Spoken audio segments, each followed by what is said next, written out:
हम समझेंगे आर्टिकल 371 ए से लेकर आर्टिकल 371 आई को, राइट, कि आर्टिकल 371 क्या है। तो पॉलिटी पॉइंट ऑफ व्यू से काफी इंपॉर्टेंट टॉपिक है ये, राइट।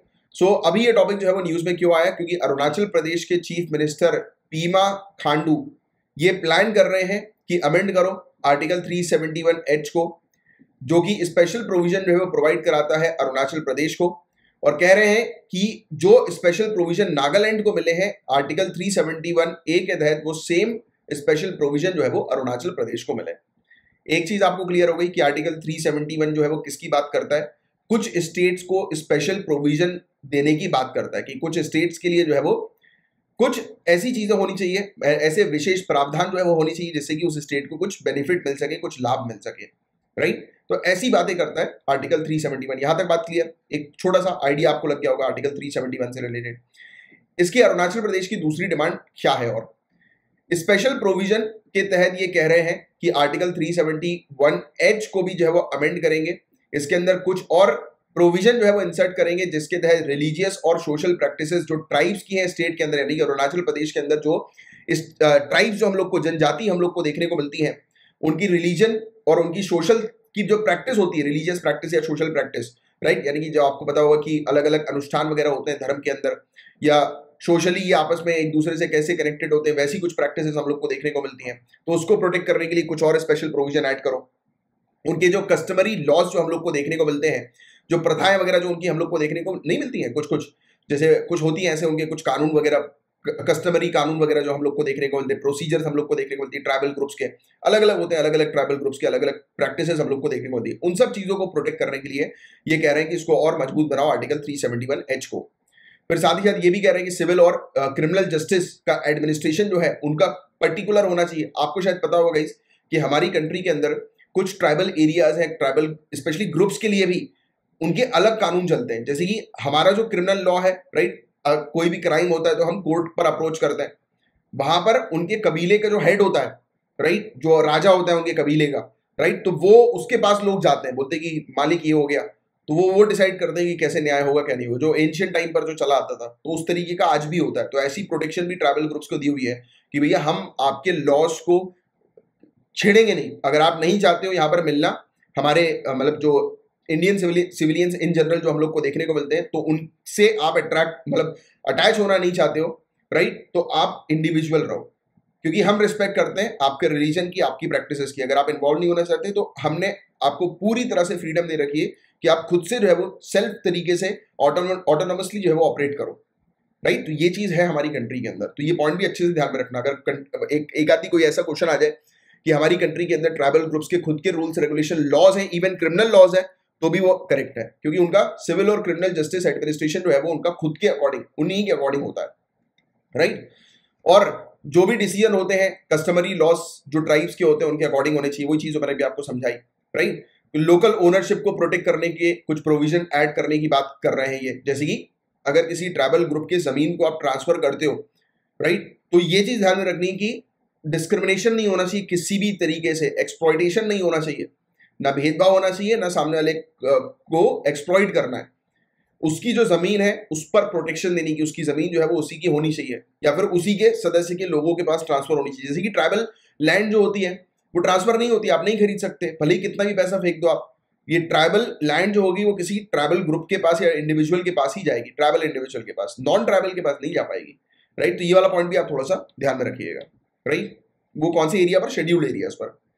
और ये बहुत ज्यादा जरूरी है, जो ट्राइबल राइट्स हम लोग को देखने को मिलता है, अधिकार जो हम लोग को देखने को मिलते हैं, और कस्टमरी लॉज जो है ट्राइब्स के, तो उनको प्रोटेक्ट करने के लिए इस प्रकार के प्रोविजन बहुत ज्यादा जरूरी है। तो ये चीज थी जो न्यूज में हम लोग को देखने को मिली है, जो अरुणाचल प्रदेश की डिमांड है आज की डेट में, राइट। बट आपको जो समझना है वो ये समझना है आर्टिकल 371। तो एक पॉइंट तो समझ में आ गया कि आर्टिकल 371 कुछ स्टेट्स को स्पेशल प्रोविजन प्रोवाइड कराता है, राइट।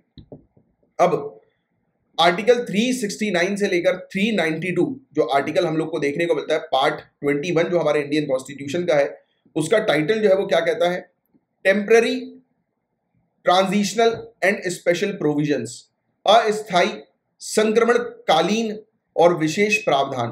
तो ये इसका हम लोग को टाइटल देखने को मिलता है हमारे इंडियन कॉन्स्टिट्यूशन के अंदर, पार्ट 21 के अंदर। और आर्टिकल 371 इसी का हिस्सा है। इसके अंदर स्पेशल प्रोविजन इंक्लूडेड है 11 स्टेट्स के लिए, जिसमें से 6 स्टेट्स नॉर्थ ईस्ट की हम लोग को देखने को मिलती है। आर्टिकल 370 और 371 जो है वो इंडियन कॉन्स्टिट्यूशन का पार्ट था उस समय, जिस समय इंडियन कॉन्स्टिट्यूशन को हमने अडॉप्ट किया 26 जनवरी 1950 को। और आर्टिकल 371 ए से लेकर आर्टिकल 371 जे हम लोग को देखने को मिलता है, जो बाद में जाकर शामिल किया गया। तो हम लोग डिस्कस करेंगे आर्टिकल 371 के बारे में, जो महाराष्ट्र और गुजरात से रिलेटेड है। सबसे पहले एक एक करके सभी के बारे में बात करेंगे। तो गवर्नर, यहां पर गवर्नर को स्पेशल रिस्पॉन्सिबिलिटी दी गई है कि गवर्नर जो है वो स्टैब्लिश कर सकते हैं एक सेपरेट डेवलपमेंट बोर्ड को विदर्भ, मराठावाड़ा क्षेत्र के लिए और रेस्ट ऑफ द महाराष्ट्र के लिए, और सौराष्ट्र और कच्छ वाला जो क्षेत्र है गुजरात का, वहां के लिए। मतलब कि गवर्नर को जो है वो स्पेशल रिस्पॉन्सिबिलिटी दी है कि गवर्नर जो है वो स्पेशल या एक अलग से सेपरेट डेवलपमेंट बोर्ड जो है वो बनाएंगे। Development board, separate development board अलग अलग क्षेत्र के लिए, अलग अलग रीजन के डेवलपमेंट के लिए, तो ये गवर्नर बनाएंगे और इंश्योर करेंगे कि जो भी पैसा है, फंड्स वगैरह जो है, किस पर्पस के लिए। अब डेवलपमेंट बोर्ड है तो डेवलपमेंट का काम करेगा, तो जो भी डेवलपमेंट को लेकर खर्चा आता है तो वो सभी बोर्ड्स को इक्वली खर्चा जो है वो दिया जाए, फंडिंग जो है वो दी जाए, राइट, उन एरियाज के लिए, स्पेसिफिक रीजन के लिए, क्षेत्र के लिए। और equitable arrangement providing adequate facilities for technical education, पर्याप्त फैसिलिटी प्रोवाइड कराओ टेक्निकल एजुकेशन के लिए, वोकेशनल ट्रेनिंग के लिए, जिससे कि वो क्षेत्र के लोग जो है वो डेवलप हो सकें, राइट। पर्याप्त अपॉर्चुनिटी प्रोवाइड कराओ एम्प्लॉयमेंट की, कि उनको एम्प्लॉयमेंट मिल सके, रोजगार मिल सके स्टेट गवर्नमेंट के अंडर। तो ये सब चीजों के लिए महाराष्ट्र और गुजरात के एरियाज के डेवलपमेंट के लिए गवर्नर को पावर दी गई है कि वो सेपरेट डेवलपमेंट बोर्ड्स बना सकते हैं। ये पॉइंट क्लियर। नेक्स्ट, आर्टिकल 371 ए की बात करें, इसको शामिल किया गया था 1962 में 13th अमेंडमेंट एक्ट के थ्रू। ये नागालैंड के साथ डील करता है 371 ए। इसके अंदर इंसर्ट किया गया 16 पॉइंट एग्रीमेंट को, जो सेंटर और नागा पीपल कन्वेंशन के बीच में हम लोग को देखने को मिला था। 1960 में हुआ था और उसी के बाद फिर 1962 में ये अमेंडमेंट करके आर्टिकल 371 ए लाया गया, राइट। और 1963 में आप जानते हैं इसकी नागालैंड जो है वो क्रिएट हुई। तो अब ऑब्वियसली बात है कि नई स्टेट क्रिएट हो रही है, तो उससे रिलेटेड हम लोग को क्या चीज देखने को मिलेगी, कुछ रूल्स रेगुलेशंस जो है वो बनाए जाएंगे। इसमें क्लियरली ये चीज कह दी कि पार्लियामेंट कानून नहीं बनाएगी। नागा ट्राइब्स हम लोग को देखने को मिलती है, नागालैंड में रहते हैं नागा कम्युनिटी। तो नागा जो ट्राइबल ग्रुप्स हैं, तो इनके रिलीजन और इनकी सोशल प्रैक्टिस, इनके कस्टमरी लॉज, इनका जो प्रोसीजर है, एडमिनिस्ट्रेशन है सिविल और क्रिमिनल जस्टिस का, इसमें डिसीजन जो है पूरी तरह से नागा कस्टमरी लॉज के होंगे। और जो ओनरशिप होगी और ट्रांसफर होगा लैंड का, उस पर भी स्टेट असेंबली इंटरफियर नहीं करेगी। स्टेट मतलब जो लेजिस्लेटिव असेंबली जो है, राज्य विधानसभा जो हम लोग को देखने को मिलती है, तो उसकी बगैर सहमति के इनके ट्रांसफर वगैरह भी जो है वो हो सकेंगे। मतलब उनसे आप सहमति नहीं लोगे। क्लियर कट कह दिया कि पार्लियामेंट मतलब कि सेंटर इन्वॉल्व नहीं होगी इस क्षेत्र पर कानून बनाने से रिलेटेड, स्पेशली नागा लोगों के लिए कानून बनाने से रिलेटेड। नॉट इवन अगर प्रॉपर्टी के ट्रांसफर की बात आती है या किसी भी तरीके से इनसे रिलेटेड, नागा लोगों से रिलेटेड रूल्स रेगुलेशंस बनाने की बात आती है, तो स्टेट असेंबली भी इसमें इंटरफियर नहीं करेगी। तो क्लियर कट ये स्पेशल प्रोविजन दे दिया, राइट। और article 371 B 22nd amendment act 1969 से रिलेटेड सामने रखा गया, जो आसाम से रिलेटेड है। इसमें प्रेसिडेंट, ऑनरेबल प्रेसिडेंट को पावर दी गई कि ऑनरेबल प्रेसिडेंट प्रोवाइड कराएंगे, राइट, कि बनाया जाए एक कमेटी, कॉन्स्टिट्यूट की जाए एक कमेटी, और ऑनरेबल प्रेसिडेंट बताएंगे कि कमेटी के क्या फंक्शंस होंगे, राइट। और इस कमेटी के अंदर मेंबर्स इलेक्ट किए जाएंगे स्टेट ट्राइबल एरिया से, यानी कि आसाम का जो ट्राइबल एरियाज है वहां पर लोग ही जो है, मतलब वहीं के लोग जो है वो इलेक्ट करेंगे किसी व्यक्ति को, और वो व्यक्ति जो होगा वो इस कमेटी का हिस्सा होगा, राइट, जो इस क्षेत्र के डेवलपमेंट के लिए, कल्याण के लिए जो है वो काम करेगा, राइट। तो ये आसाम से रिलेटेड एक पॉइंट हम लोग को देखने को मिला, जिसमें ऑनरेबल प्रेसिडेंट का इन्वॉल्वमेंट होता है। फिर आर्टिकल 371C हम लोग को देखने को मिला, 27th अमेंडमेंट एक्ट 1971 से रिलेटेड इसको शामिल किया गया, जो मणिपुर से रिलेटेड है। तो इसमें भी ऑनरेबल प्रेसिडेंट जो है वो अगेन एक कमेटी जो है वो बनाएंगे, जो कि हिली एरिया जो हम लोग को देखने को मिलता है असेंबली का, स्टेट लेजिस्लेटिव असेंबली का मणिपुर के, तो वहां से जो सदस्य जो आएंगे वो इस कमेटी का जो है वो हिस्सा होंगे, और उनको स्पेशल रिस्पॉन्सिबिलिटी जो है वो दी जाएगी। और इवन गवर्नर को भी दी गई कि गवर्नर इंश्योर करें कि ये कमेटी प्रॉपर तरीके से जो है वो फंक्शन करे, या कमेटी का जो इलेक्शन वगैरह होता है वो प्रॉपर तरीके से कंडक्ट हो। तो ये 371C के तहत हम लोग को देखने को मिला। फिर आर्टिकल 371D, ये 32nd अमेंडमेंट एक्ट 1973 का लाया गया। उसके बाद फिर आंध्र प्रदेश रीऑर्गेनाइजेशन एक्ट 2014 हम लोग को देखने को मिला, इसमें भी इस चीज को शामिल किया गया, स्पेशल प्रोविजन जो है वो रखे गए ये आंध्र प्रदेश और तेलंगाना से रिलेटेड है। तो इसमें ऑनरेबल प्रेसिडेंट इंश्योर करेंगे कि इक्विटेबल अपॉर्चुनिटी और फैसिलिटी जो है वो पब्लिक एम्प्लॉयमेंट में, एजुकेशन में मिल सके, यानी कि इस स्टेट में अलग अलग क्षेत्र के जो लोग हैं उनको अपॉर्चुनिटी मिले, पब्लिक एम्प्लॉयमेंट में, एजुकेशन की अपॉर्चुनिटी मिले, राइट। और स्टेट गवर्नमेंट जो है वो ऑर्गेनाइज करे एनी क्लास और classes of post in civil services, मतलब सिविल सर्विसेज के अंदर भी आप कह सकते हैं एक प्रकार का रिजर्वेशन, राइट। और एनी क्लास और classes of civil post under the state into different local cadre for different parts of the state. तो स्टेट के अलग अलग पार्ट्स के लिए प्रॉपर तरीके से कह सकते हैं कि ऑफिसर जो आए वो इन्हीं स्टेट से रिलेटेड चुनकर जो है वो आए, इन्हीं स्टेट्स को। जैसे आपको पता है कि यूपीएससी का एग्जाम आप क्वालिफाई करते हैं तो उसके बाद जरूरी नहीं है कि आपको होम कार्डर ही मिले, बट यहाँ पे बताया जा रहा है कि ये इंश्योर करना है कि एक पर्टिकुलर जो सीट्स हैं वो होम कार्डर के लिए अलॉट करनी है, राइट। कि मतलब जो लोग रिक्रूट हो तो वो यहीं से रिक्रूट हो और यहीं के क्षेत्र के डेवलपमेंट के लिए वो काम करें। इसका साफ साफ मतलब ये है, राइट।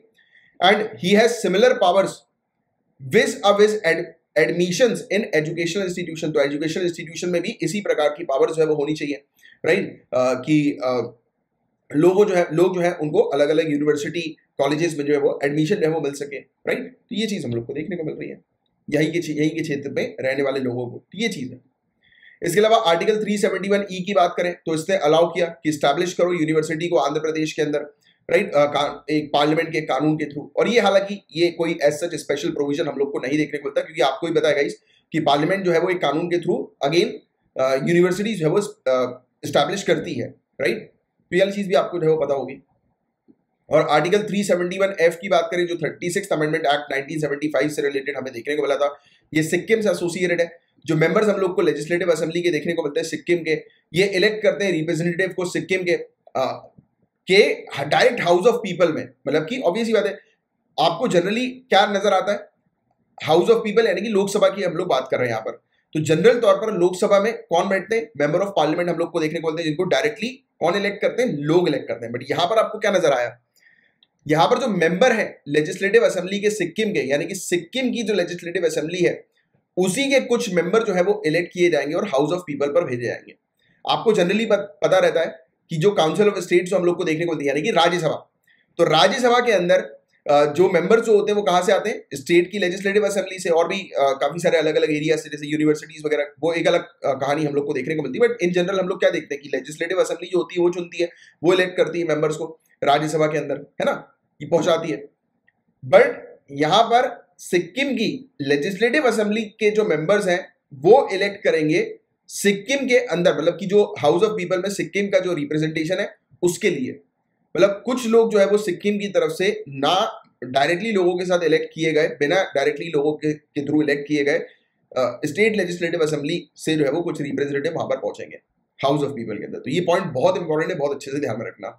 और ये क्यों किया गया, अधिकार और जो इंटरेस्ट है सिक्किम का उसको प्रोटेक्ट करने के लिए, स्पेशली सिक्किम की वेरियस पॉपुलेशन, जो वेरियस सेक्शन है जिनको रिप्रेजेंटेशन नहीं मिल रहा, तो वहीं की स्टेट लेजिस्लेटिव असेंबली जो है वो खुद से डिसीजन ले और कुछ लोगों को जो है वो हाउस ऑफ पीपल पर, मतलब यानी कि लोकसभा पर जो है वो पहुंचाए, राइट। और पार्लियामेंट में provide for number of seats in the assembly which may be filled only by candidates from those section.